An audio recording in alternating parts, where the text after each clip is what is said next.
Characteristics of a good paragraph. የአንድ አንቀጽ መለያ ጸባዮች። አንደኛ clear topic sentence ግልጽ የሆነ የአረፍተ ነገር ርዕስ ሊኖረው ይገባል።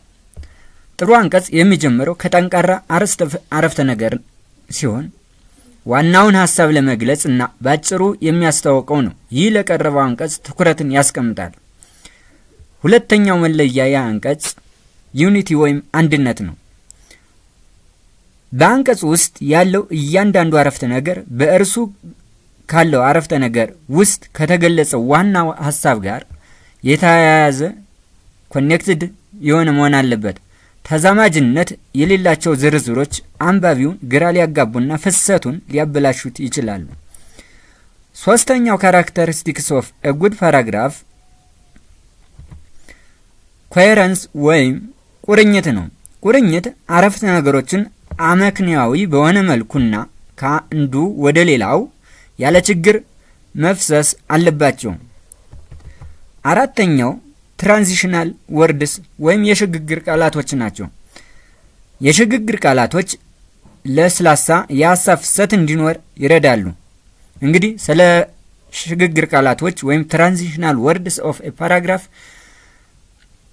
ካሁን በፊት በሰራነው ቪዲዮ በደንብ ተብራርቶና ተተንትኖ ይገኛል። ቀጣዩን ቪዲዮ ያለፈውን ቪዲዮ መመልከት ትችላላችሁ። አምስተኛው ዲቨሎፕመንት ኤንድ ሰፖርት ነው። ግንባታና ድጋፍ ነው። ምን ማለት ነው?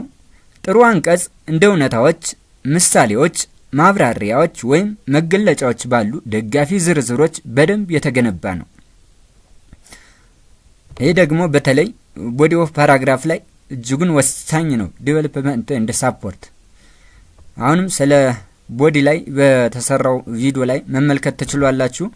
ካሁን በፊት ተሰርቷል። የመጨረሻው characteristics of a good paragraph ከሚባል ውስጥ conclude sentence የማጠቃለያው አረፍተ ነገር ነው። የማጠቃለያው አረፍተ ነገር የሚጨርሰው ሐሳቡን በሚያጠቃልል ወይም ወደሚቀጥለው አንቀጽ በሚሸጋገርበት የማጠቃለያ አረፍተ ነገር ነው። እነዚህን 6 ቅደም ተከተሎች የያዘ አንድ አንቀጽ የተሟላና ኢፌክቲቭ የሆነ አንቀጽ ነው ማለት ነው። አንድ አንቀጽ ቢያንስ እነዚህን 6ቱን ማሟላት ግዴታው ነው ማለት ነው።